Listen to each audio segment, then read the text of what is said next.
Hello friends, online એજ્યુકેશનના આપણા second લેક્ચરની અંદર આજના લેક્ચરમાં આપણે ફર્સ્ટ પોઈન્ટ શીખીશું સુવર્ણ વરખ વિદ્યુત દર્શક.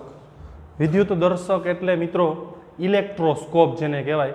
સાંભળ્યું હશે કે કોઈ પણ પદાર્થ પર વિદ્યુત ભારની હાજરી છે કે કેમ એ તપાસવા માટેના ઇન્સ્ટ્રુમેન્ટનું નામ, સાધનનું નામ છે ઇલેક્ટ્રોસ્કોપ. અને આપણા સિલેબસની અંદર સુવર્ણ વરખ વિદ્યુત દર્શક, સુવર્ણ એટલે સોનું અને વરખ એટલે તો તમને બધાને ખબર જ છે, એકદમ પાતળી પટ્ટી. વિદ્યુત દર્શક એટલે ઇલેક્ટ્રોસ્કોપ.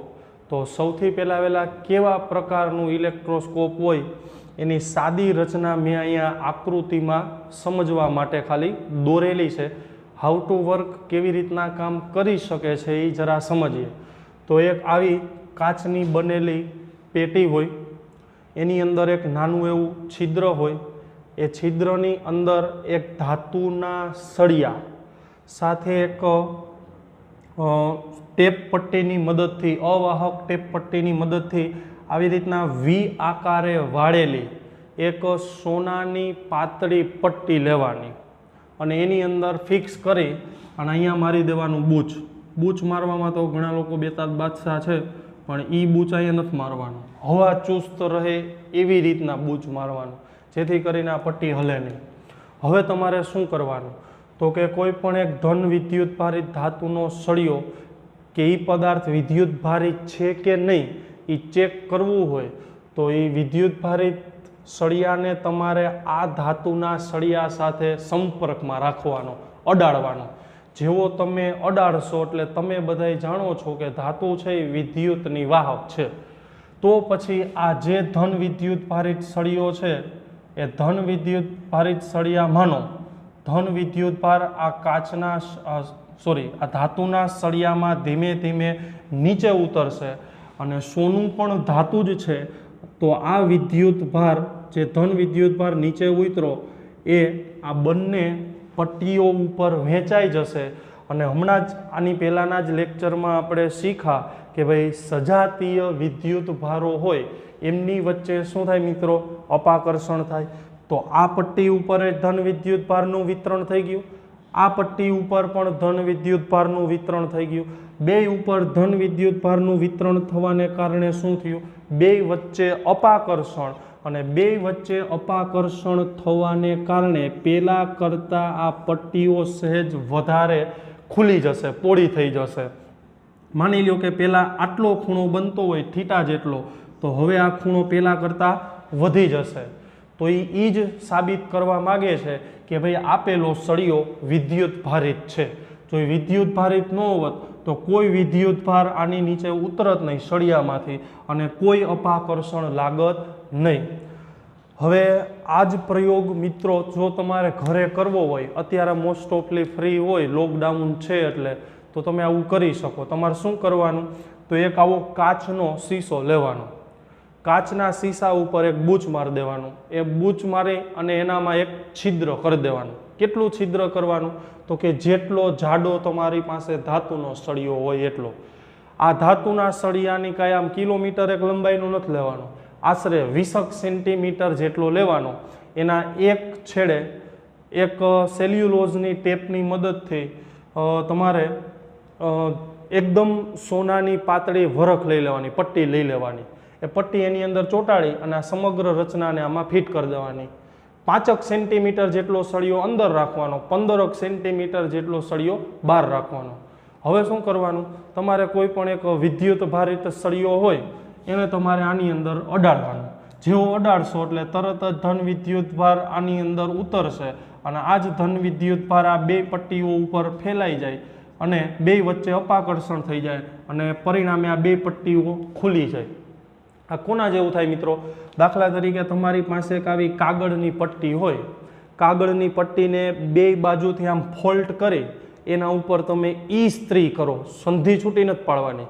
ઈસ્ત્રી કરશો એટલે ઈસ્ત્રી મારફતે કાગળ ઉપર વિદ્યુત ભારનું શું થઈ જાય? વિતરણ થઈ જાય. હવે જેવી અડધી ફોલ્ડ કરેલી જે પટ્ટી છે, જેવી તમે એને મૂકશો એટલે તરત જ એ પટ્ટી શું થઈ જાય? ખુલી જાય. આવી રીતના આમ ખુલી જાય ને, શું કામે? તો કે ઇસ્ત્રી કરવાને કારણે બે ઉપર શું થઈ ગયું હોય, બે બાજુ ધન વિદ્યુતભાર અથવા તો ઋણ વિદ્યુતભારનું વિતરણ થઈ ગયું હોય, પરિણામે બે પટ્ટીઓ પર શું લાગશે? અપાકર્ષણ લાગશે, જેથી કરીને થીટા વધશે અને આપણે એવું કહી શકીએ કે ભાઈ વિદ્યુતભારનું વિતરણ થયું. બીજા નંબરમાં કે અહીંયા આ કાચનું બોટલ રાખવા પાછળનું રીઝન એ છે કે એક તો આ પટ્ટીઓ ખુલે છે એ તમે સરળતાથી જોઈ શકો. બીજા નંબરમાં કે અહીંયા જે કાચ છે એ સામાન્ય રીતે તમે જાણો છો અવાહક છે. જો તમે અહીંયા કોઈ ધાતુ લઈ લીધી હોત તો આ ધાતુ છે ને સોનાની પટ્ટી કેવી છે? ધાતુ છે. તો એમની વચ્ચે શું થાય? સજાતીય હોત તો અપાકર્ષણ થાત. હજી એકવાર, જો તમે કાચને બદલે શું લીધું હોત? ધાતુ લીધું હોત. સોનાની પટ્ટીઓ પણ કેવી છે? ધાતુની. અને સજાતીય વિદ્યુતભારો હોત તો એમની વચ્ચે શું થાત? અપાકર્ષણ. તો પટ્ટીઓ ખુલત નહીં ને આપણને દેખાતય નહીં કે ભાઈ આ વિદ્યુતભારિત સળિયો છે કે નહીં. બીજા નંબરમાં કે અહીંયા સોનાની જ ફોઇલ શું કામ લીધી? કેમ એ ચાંદીની ન લીધી? તો આમ જનરલી સોનું છે એની ઘનતા ઓછી છે, એનું વજન ઓછું હોય. એનું વજન ઓછું હોવાને કારણે સરળતાથી અપાકર્ષણ થઈ શકે, અપાકર્ષણ થવામાં વાંધો આવે નહીં. એટલા માટેથી અહીંયા સોનાની પાતળી પટ્ટી લેવામાં આવે. તો આઈ થિંક તમને બધાને આ સુવર્ણવરક વિદ્યુત દર્શકના નાના એવા પ્રયોગમાં તમને ખ્યાલ આવી ગયો હશે. ઓકે, હવે મિત્રો આપણે જે વાત કરી એ મુજબ કે ભાઈ કોઈ પણ પદાર્થ પર 3 પ્રકારના મૂળભૂત આંતરિક ગુણધર્મ હોય: પરિમાણ, દળ અને વિદ્યુતભાર. અને આમ મૂળભૂત વિદ્યુતભાર કેટલા પાછા? 3: ઇલેક્ટ્રોન, પ્રોટોન અને ન્યુટ્રોન. અને એમાંના બે મૂળભૂત વિદ્યુતભારો પ્રોટોન અને ન્યુટ્રોન. એ પ્રોટોન અને ન્યુટ્રોન પાછા શેના બનેલા છે? એ જે પ્રોટોન અને ન્યુટ્રોન જેના બનેલા છે એનું નામ છે મિત્રો ક્વાર્ક્સ. એનું નામ છે ક્વાર્ક્સ. અને આમ હાલમાં કુલ 6 પ્રકારના ક્વાર્ક્સ છે. એમાંથી આપણા અભ્યાસક્રમમાં 2 પ્રકારના ક્વાર્ક્સ છે. પહેલું ક્વાર્ક્સ છે અપ ક્વાર્ક્સ અને બીજું છે ડાઉન ક્વાર્ક્સ. કોને કહેશું આપણે અપ ક્વાર્ક્સ? તો +2/3e જેટલો વિદ્યુતભાર ધરાવતા ક્વાર્ક્સને કહેવાય અપ ક્વાર્ક્સ અને -1/3e વિદ્યુતભાર ધરાવતા ક્વાર્ક્સને કહેવાય ડાઉન ક્વાર્ક્સ. તો પછી જેને તમે પ્રોટોન કહો છો એ પ્રોટોનનું બંધારણ છે UUD પ્રકારનું. UUD પ્રકારનું એટલે 2 અપ ક્વાર્ક્સ અને 1 ડાઉન ક્વાર્ક્સ. અપ ક્વાર્ક્સ એટલે +2/3e +2/3e -d એટલે ડાઉન ક્વાર્ક્સ -1/3e. આનો હિસાબ કરીએ અને e સામાન્ય લઈએ, લસા 3 લઈએ તો 2 + 2 -1. તો ફાઇનલી કેટલું થશે? 3/3 × e એટલે કેટલું થશે? +e. તો ખબર પડી કેવી રીતના પ્રોટોનનો વિદ્યુતભાર આપણે કેવો લઈએ છીએ? ધન. અને એના વિદ્યુતભારનું મૂલ્ય કોના જેટલું કીધું હતું આપણે? e જેટલું. e એટલે કેટલું? 1.6 × 10⁻19 કુલમ. સેમ એવી જ રીતના જેને તમે ન્યુટ્રોન કહો છો મિત્રો, એ ન્યુટ્રોનનું બંધારણ છે UDD પ્રકારનું. એટલે કે 1 અપ અને 2 ડાઉન. 1 અપ એટલે 2/3e, 2 ડાઉન એટલે -1/3e -1/3e. આનો હિસાબ કરીએ તો 2 - 1 એટલે બધુંય થઈ ગયું 0. તો આનો મતલબ ન્યુટ્રોન એ વિદ્યુતભાર રહિત તટસ્થ એવો કણ છે. ખ્યાલ આવ્યો? તો આમ પ્રોટોન અને ન્યુટ્રોન એ ક્વાર્ક્સના બનેલા છે અને એના 2 પ્રકાર. આ જે મેં તમને ઇન્ફોર્મેશન આપી એ ઇન્ફોર્મેશન દાખલા સ્વરૂપે છે અને NCERTનો જે દાખલો છે 1.31 એની અંદર જરાક તમે રકમ વાંચી અને નજર બધાય વ્યવસ્થિત કરી જાજો. ચાલો, તો ત્યારબાદ હવે આપણે નેક્સ્ટ પોઈન્ટ તરફ આગળ વધીએ. વિદ્યુત ભારનું પ્રેરણ. લાસ્ટ ટોપિકની અંદર આપણે એવું શીખી ગયા કે ભાઈ કોઈ પણ પદાર્થ પર વિદ્યુતભાર છે કે કેમ એની હાજરી તપાસવા માટેના સાધનનું નામ હતું ઇલેક્ટ્રોસ્કોપ. હવે આપણે એ સમજવાનું છે કે ભાઈ કોઈ પણ પદાર્થને વિદ્યુત ભારિત કરવો હોય તો કેવી રીતના કરી શકાય, એટલે એના માટે શબ્દ છે વિદ્યુત ભારનું પ્રેરણ. તો આમ વિદ્યુત ભારનું પ્રેરણ મિત્રો બે રીતે કરી શકાય. એક સંપર્ક દ્વારા પ્રેરણ અને બીજું છે સંપર્ક વિના પ્રેરણ. હાવ દેશી લેંગ્વેજમાં વાત કરીએ, સંપર્ક દ્વારા એટલે અડાડીને અને સંપર્ક વિના એટલે અડાડ્યા વગર. તો એમાં એક ટોપિક તો આપણે શીખી ગયા, સંપર્ક દ્વારા થતું પ્રેરણ. યાદ કરો જીને આપણે પેલા એક્ઝામ્પલ લેતા હતા ની પહેલાના લેક્ચરમાં કે ભાઈ જ્યારે કાચના સળિયાને રેશમના કપડા સાથે ઘસવામાં આવે ત્યારે કાચના સળિયા પરથી ઇલેક્ટ્રોન રેશમના કપડા પર ટ્રાન્સફર થાય, પરિણામે રેશમનું કપડું ઋણ વિદ્યુત ભારિત થતું હતું. તો એ જે રેશમનું કપડું ઋણ વિદ્યુત ભારિત આપણે કર્યું એ શું હતું? વિદ્યુત ભારનું પ્રેરણ. પણ કેવી રીતના? સંપર્ક દ્વારા, કારણ કે ઘસવામાં સંપર્કની જરૂર તો પડે ને. એટલે એ જે આપણે એક્ઝામ્પલો લીધા હતા એ બધા એક્ઝામ્પલો તો સંપર્ક દ્વારા થતા પ્રેરણને. હવે આપણે આ ટોપિકની અંદર શીખીશું સંપર્ક વિના અડાડ્યા વગર વિદ્યુત ભારનું પ્રેરણ. અને એ સમજવા માટે કોઈ એક એક્ઝામ્પલ એનસીઈઆરટીનું જ લઈએ તો માની લ્યો કે અહીંયા એક આ ધાતુનો ગોળો છે એ જે વિદ્યુત ભારની દ્રષ્ટિએ તટસ્થ છે. સેમ એવી જ રીતના એ જ ધાતુનો એના જેટલું જ પરિમાણવાળો આવો એક બીજો ગોળો લઈ લઉં છું બી, અને આ બંને ગોળાઓ એકબીજાના સંપર્કમાં રાખ્યા છે અને આ બંને ગોળાઓની એક આવા અવાહક સ્ટેન્ડ ઉપર મૂકેલા છે. તો બે ગોળાઓ મિત્રો કેવા છે? વિદ્યુતની દ્રષ્ટિએ તટસ્થ. એટલે આનો મતલબ એવો નહીં સમજવાનો વિદ્યુત ભાર છે જ નહીં. આવું આપણે કીધું હતું, જેટલો ધન વિદ્યુત ભાર હોય એટલો જ ઋણ હોય, જેટલો ધન વિદ્યુત ભાર એટલો જ ઋણ હોય. તો પછી હવે સંપર્ક દ્વારા થતું પ્રેરણ જો મારે કરાવવું હોય તો એ સંપર્ક દ્વારા થતું પ્રેરણ કરાવવા માટે એક અહીંયા હું માની લ્યો કે ધન વિદ્યુત ભારિત સળિયાને હું એ ગોળાની નજીક રાખું છું, અડાડતો નથી. એ ગોળાની કેવો રાખું છું? નજીક રાખું છું. તો જેવો તમે આ ધન વિદ્યુત ભારિત સળિયાને એ ગોળાની નજીક રાખશો તો કે શું થશે? તો કે આ ધન વિદ્યુત ભારિત સળિયાને કારણે એ ગોળા અને બી ગોળામાં રહેલો ઋણ વિદ્યુત ભાર આકર્ષણને કારણે એ ગોળાની ડાબી બાજુની સપાટી ઉપર જમા થશે, જ્યારે ગોળા એ અને ગોળા બી પર રહેલા ધન વિદ્યુત ભાર પર આ સળિયાના ધન વિદ્યુત ભારને કારણે શું થશે? અપાકર્ષણ. અપાકર્ષણ થવાને કારણે બી ગોળા પર નો ધન વિદ્યુત ભારનું વિતરણ બી ગોળાની ક્યાં થશે? જમણી બાજુ થશે અપાકર્ષણને કારણે. ઘણાને એમ થાય તો બધાય ઇલેક્ટ્રોન કે ધન ઋણ વિદ્યુત ભાર અહીંયા અને બધાય ધન વિદ્યુત ભારમાં વયા ગયા છે? નહીં, બધો જ ઋણ વિદ્યુત ભાર અને બધો જ ધન વિદ્યુત ભાર નહીં આવે. શું કામ નહીં આવે? તો કે માની લ્યો કે આમાં 100 પ્રોટોન 100 ઇલેક્ટ્રોન, આમાં 100 પ્રોટોન 100 ઇલેક્ટ્રોન, એટલે કે 100 ધન અને 100 ઋણ છે. એમાંથી માની લ્યો કે 75 જેટલા અહીંયા આવી ગયા.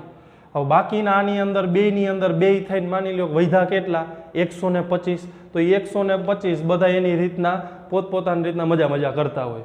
આ બધાય નહીં આવવા દે. શું કામ નહીં આવવા દે? ઓલરેડી આ બધાય પોતપોતાની જગ્યા સાચવીને બેહી ગયા. ઓલા બધાય બાકીના જેવા અહીંયા આવશે એટલે આવડા બધાય શું કરશે? અમે આવી ગયા છીએ, અમે તમે નહીં આવવા દે. તરત જ અપાકર્ષણ થાય ને. તો એ અપાકર્ષણને કારણે બધો જ વિદ્યુત ભાર અહીંયા છેડાઓ પાસે જમા થશે નહીં. આઈ થિંક બધાને તમને ખ્યાલ આવતો હશે, સમજવાનો પ્રયાસ કરજો. ઓકે, હવે શું કરવાનું તમારે? તો કે આ બંને ગોળાઓ પહેલા કેવા હતા? એકબીજાના સંપર્કમાં. હવે તમારે શું કરવાનું? તો કે આ બંને ગોળાઓને સહેજ, વધારે નહીં, આ બંને ગોળાઓને સહેજ કેવા લઈ જવાના? દૂર લઈ જવાના. જેવા તમે બંને ગોળાઓને દૂર લઈ જાશો એટલે હવે શું થાય? તો કે આ ઋણ વિદ્યુત ભાર તો ગોળા એની ડાબી બાજુ જ રહેશે, ધન વિદ્યુત ભારે શું થશે, ગોળા બીની જમણી બાજુ જ રહેશે. અત્યારે આપણે ખાલી શું કામ કર્યું, બંને ગોળાઓ વચ્ચેનું સેપરેશન અંતર થોડુંક વધારી દીધું. ત્રીજી પ્રોસેસ તમારે શું કરવાની, તો કે હવે આ જે ધન વિદ્યુત ભારિત સળિયો હતો, હું બધા ચિત્ર નથી દોરતો, એક જ ચિત્રમાં હવે બધું સમજાવી દઉં છું, બુક સાથે રાખવાની, જોતું જવાનું એટલે તમને ખ્યાલ આવી જશે. હવે જેવો તમે સળિયાને દૂર કરો એટલે તરત જ શું થાય, તો કે ગોળા એની ડાબી બાજુ પર રહેલો ઋણ વિદ્યુત ભાર જમણી બાજુ વયો જશે અને ગોળા બીની જમણી બાજુ પર રહેલો ધન વિદ્યુત ભાર એ ડાબી બાજુ આવતો રહેશે. શું કામ, તો કે આ બે વચ્ચે આકર્ષણ થતું હોય ને, એટલે આકર્ષણને કારણે કેવા આવી ગયા, નજીક આવી ગયા. હવે શું કરવાનું, તો કે પેલા થોડાક નજીક હતા ને, નજીક એટલે આટલા નજીક, હવે વધારે દૂર કરી દો, વધારે દૂર કરી દો એટલે અંતર વધી ગયું. અંતર વધવાને કારણે શું થશે, તો કે એ ગોળા ઉપર જે ઋણ વિદ્યુત ભાર જમણી બાજુ હતો, હવે એ જ ઋણ વિદ્યુત ભાર સમગ્ર ગોળા એ ઉપર શું થઈ જશે, નિયમિત રીતે વિતરણ થશે. પેલા જે બી ગોળા ઉપર ધન વિદ્યુત ભાર ડાબી બાજુ હતો, એ જ ધન વિદ્યુત ભારનું વિતરણ સમગ્ર ગોળા ઉપર સ્થિર વિતરણ આવું થઈ જશે. હા સમજો, અહીંયા હું બોલું છું વિતરણ કેવું બોલ્યો મિત્રો, સ્થિર બોલ્યો. એટલે બધાય વિદ્યુત ભારો કેવા રહેશે, સ્થિર રહેશે, ગતિ કરશે નહીં. તો આ આપણો આજના લેક્ચરનો સેકન્ડ પોઈન્ટ હતો, વિદ્યુત ભારનું પ્રેરણ સંપર્ક વિના. એક નજર બધાય કરી જાઓ. ઓકે, તો હવે વિદ્યુત ભારનું પ્રેરણ બે રીતે કરી શકાય એ આપણે શીખી ગયા, સંપર્ક દ્વારા અને સંપર્ક વિના. કે કોઈ પણ પદાર્થને જ્યારે તમારે વિદ્યુત ભારિત કરવો હોય તો કેવી રીતના કરી શકાય, બે મેથડથી.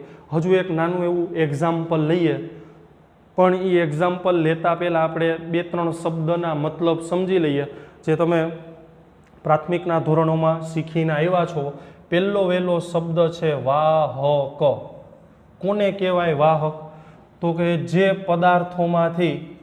પદાર્થોમાંથી વિદ્યુતનું વહન થઈ શકે એવા પદાર્થોને શું કહેવાય, વાહક પદાર્થો. એનું એક્ઝામ્પલ કોઈ પણ ધાતુ હોય, એલ્યુમિનિયમ છે, લોખંડ છે, ચાંદી છે, આવી બધી જે ધાતુઓ છે એમાં વાહક તરીકે ઓળખાય કે જેમાં વિદ્યુત ભારનું વહન થાય. ત્યારબાદ અવાહક, કે જેમાંથી વિદ્યુતનું વહન ન થાય, તો એવા પદાર્થોને શું કહેવાય, અવાહક કહેવાય. દાખલા તરીકે અધાતુ હોય અથવા તો કાચ, રબર, મીણ, લાકડું, એને કહેવાય અવાહક.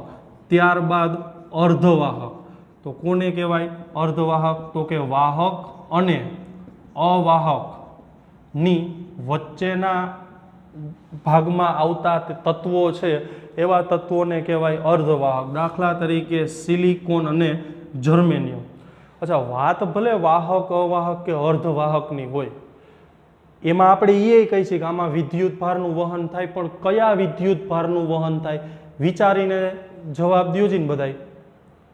હમણાં આપણે વાત કરી ને કે કોઈ પણ પદાર્થની આંતરક્રિયા કરીએ ત્યાં ટ્રાન્સફર કોનું થાય મિત્રો, ઇલેક્ટ્રોનનું. તો એ પદાર્થ જે પદાર્થમાં વિદ્યુતનું વહન થાય એમાં વિદ્યુત ભાર તરીકે કોણ હોય, ઇલેક્ટ્રોનનું. તો વાહકમાં વિદ્યુતનું વહન પણ કોનું થવાનું, ઇલેક્ટ્રોનનું. અધાતુમાં તો કાંઈ થતું જ નથી. જ્યારે અર્ધવાહકની વાત કરીએ તો એમાં બે પ્રકારના હોય, એક હોય ઇલેક્ટ્રોન અને બીજું હોય હોલ. હવે આ હોલ એટલે શું, એના વિશેની ડિટેલ ચર્ચા ધોરણ 12નું છેલ્લું ચેપ્ટર સેમી કન્ડક્ટર્સ અવાહકો ની અંદર તમે આ આખું અર્ધવાહકોનું ચેપ્ટર છે એમાં તમે બધાય ડિટેલમાં શીખશો. હજુ એક શબ્દનો મતલબ તમે ભણી ગયા, અર્થિંગ. અર્થિંગ. હવે માની લો કે આપણે એક્ઝામ્પલ લીધા હતા કે જ્યારે તમે કોઈ કાચના સળિયાને રેશમના કપડા સાથે ઘસો ત્યારે કાચના સળિયા ઉપરથી ઇલેક્ટ્રોનનું ટ્રાન્સફર થાય રેશમના કપડા ઉપર, પરિણામે કાચનો સળિયો ધન અને રેશમનું કપડું ઋણ થાય. પણ જો એ જ કાચનો સળિયો તમે હાથમાં ડાયરેક્ટલી પકડી રાખેલો હોય અને તમે પૃથ્વીના સંપર્કમાં છો, પૃથ્વીની જમીન તમને અડે છે, એટલે એ જ બધોય વિદ્યુતભાર ક્યાં ટ્રાન્સફર થઈ જાય? જમીનની અંદર. એટલે એનું શું થયું કહેવાય? અર્થિંગ થયું કહેવાય. પણ એને બદલે એ જ કાચના સળિયાને જો તમે અવાહક હેન્ડલ પકડી અને જો તમે આંતરક્રિયા કરાવી હોય તો એનું ગ્રાઉન્ડિંગ અર્થિંગ થતો નથી. બીજું એક્ઝામ્પલ કે આપણે વ્યવહારમાં આ ઘરની અંદર મોલની અંદર આપણે જઈએ તો જે પરિપથો હોય, વિદ્યુત પરિપથ, એની અંદર તમે ધ્યાનથી જોયું 3 પ્રકારના વાયર હોય, લાલ વાયર, પીળો વાયર અને લીલો વાયર. એમાં 10મામાંય તમે શીખીને આવી ગયા છો કે લીલા વાયરને અર્થિંગ વાયર કહેવાય, કે જેને જમીનની અંદર ઊંડો ખાડો ખોદી અને એની અંદર પ્લેટ ને મીઠું કોલસો એવું બધું રાખવામાં આવે, એટલે એ બધોય વિદ્યુતભાર ક્યાં થાય? જમીનની અંદર અર્થિંગ થઈ જાય, ઉતરી જાય. એટલે કહેવાનો મતલબ એ કે આવું અર્થિંગ કરવાથી અકસ્માત થતું અટકી જાય, બધોય વિદ્યુતભાર જમીનમાં ઉતરી જાય. એટલે તો આ બધી વસ્તુના મતલબ તમે ઓલરેડી જાણતા હતા. અહીંયા થોડી ઘણી વાત એકવાર ખાલી રિપીટ કરાવી. ઓકે, તો હવે આપણે જે સંપર્ક વિના થતા પ્રેરણનું એક એક્ઝામ્પલ આપીએ. એ જ એક્ઝામ્પલ તમારી NCERTની અંદર ઉદાહરણ 1.1માં આપેલું છે.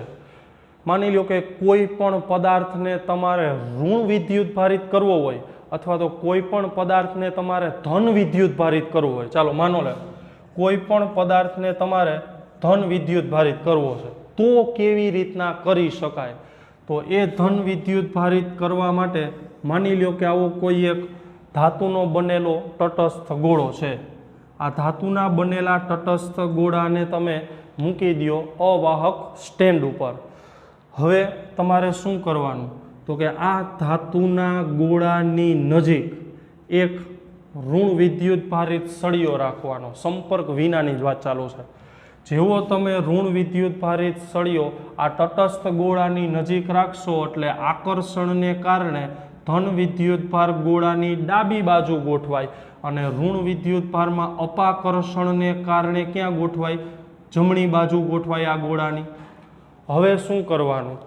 તો કે આ જ ગોળો જે છે એ ગોળાને સળિયો હજી રાખવાનો, દૂર નથી કરવાનો. સળિયો દૂર કરી દેશો એટલે બધું ધોરું થઈ જશે, ફરી પાછો તટસ્થ થઈ જશે.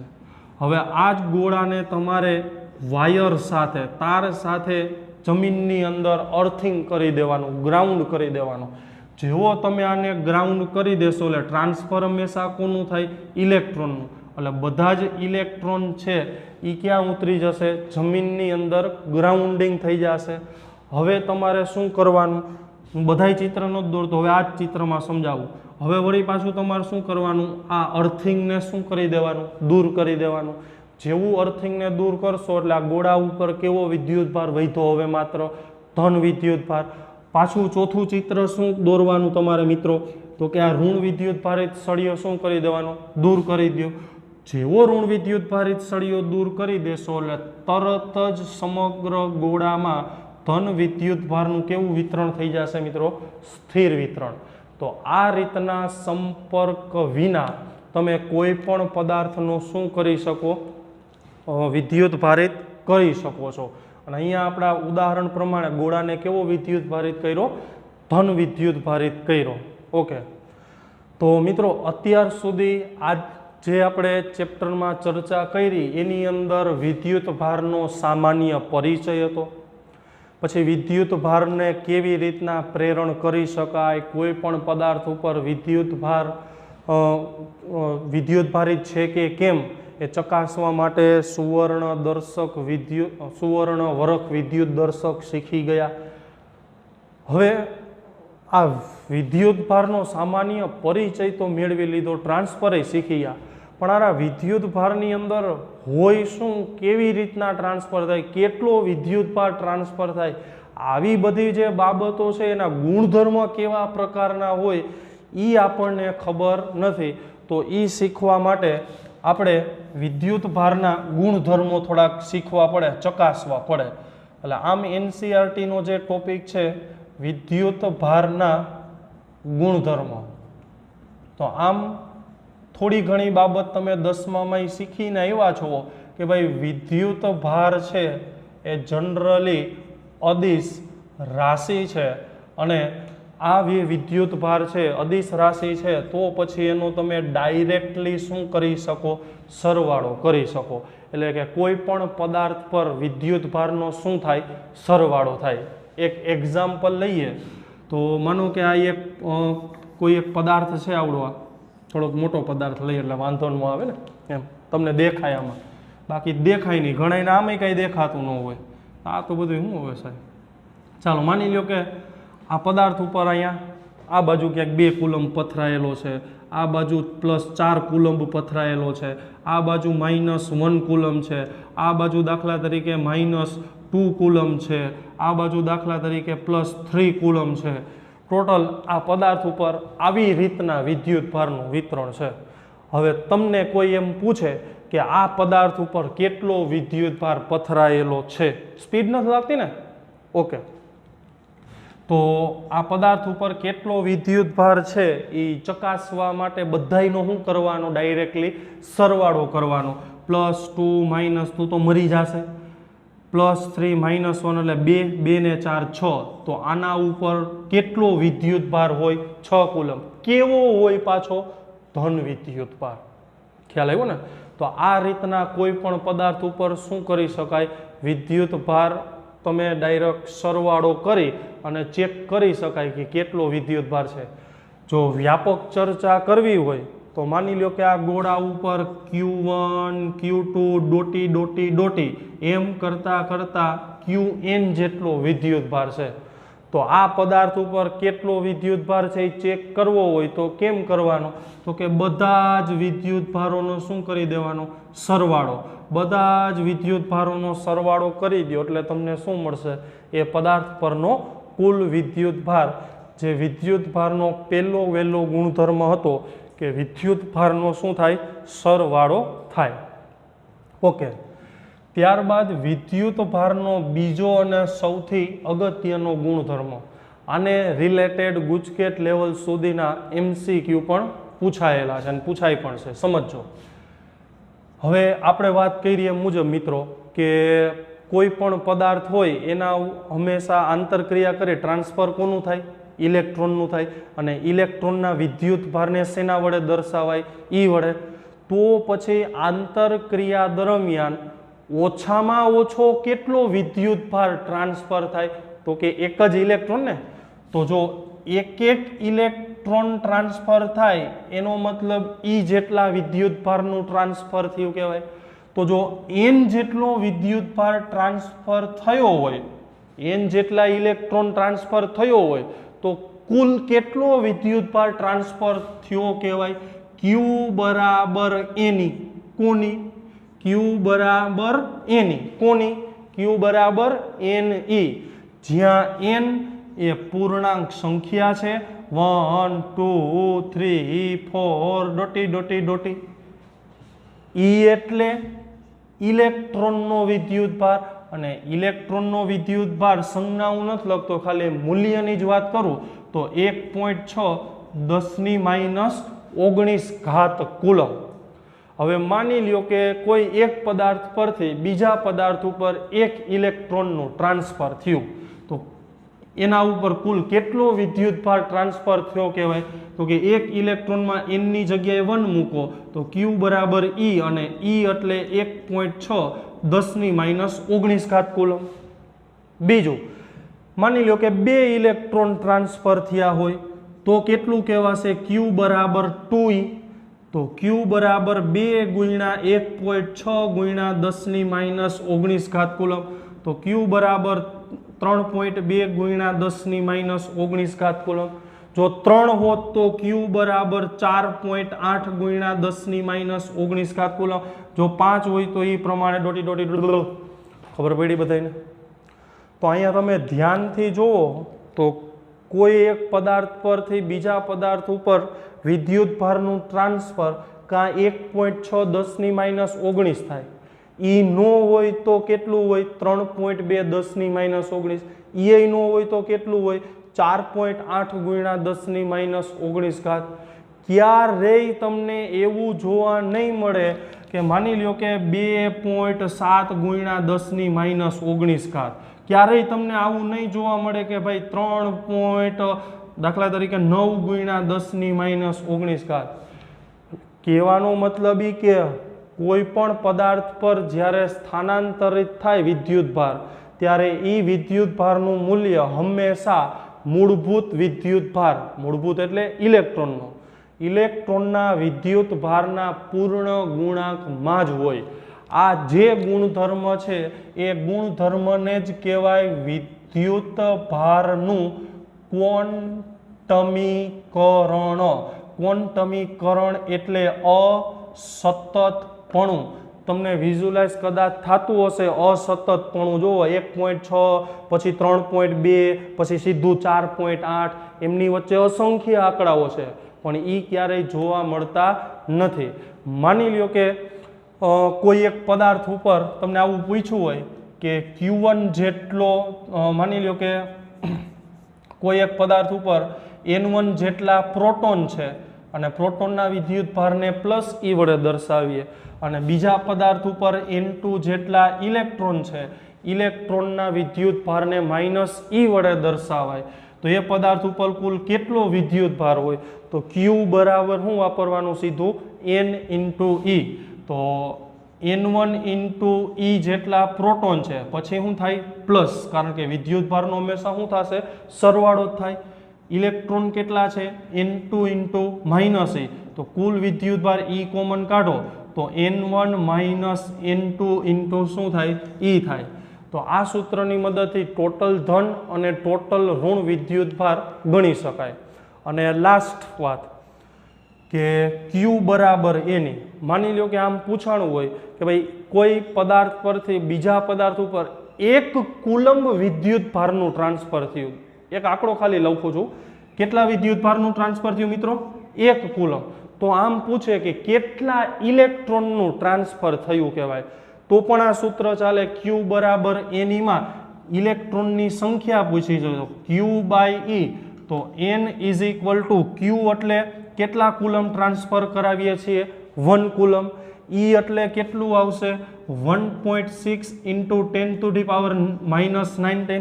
અને આ બધાનો હિસાબ કરો અને સાદુરૂપ આપો તો જવાબ એપ્રોક્સિમેટલી આવશે 6.25 ગુણ્યા 10⁻18 ઘાત ઇલેક્ટ્રોન. તો આનો મતલબ શું થયો? તો કે કોઈ એક પદાર્થ પરથી બીજા પદાર્થ પર વિદ્યુતભારનું 1 કુલમ વિદ્યુતભારનું ટ્રાન્સફર થાય તો કેટલા ઇલેક્ટ્રોનનું ટ્રાન્સફર થયું કહેવાય? 6.25 ગુણ્યા 10⁻18 ઘાત. તો આ આપણા વિદ્યુતભારના 2 ગુણધર્મ હતા. હજુ 2 ગુણધર્મ આપણા બાકી છે. નેક્સ્ટ લેક્ચરમાં આપણે આગળ વધીશું. ત્યાં સુધી બધાય વ્યવસ્થિત વાંચી લેજો. નોંધવા જેવી બાબત હોય એ બધાય નોંધી લેજો.